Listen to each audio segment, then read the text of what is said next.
आयो लाल सभई चओ झूलेलाल। हिन जानकारी खे नंढे वॾे सभिनि ताईं पहुचायो ऐं झूलेलाल साईं ऐं सिंधी ॿोलीअ जो प्रचार करियो।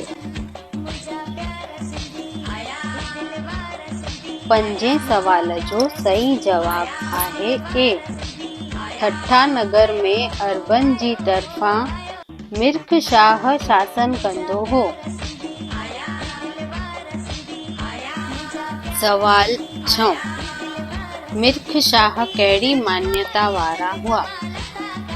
ए कट्टर हिंदू अनुयायी, बी कट्टर सिख अनुयायी, सी कट्टर मुस्लिम अनुयायी, डी कट्टर ईसाई अनुयायी।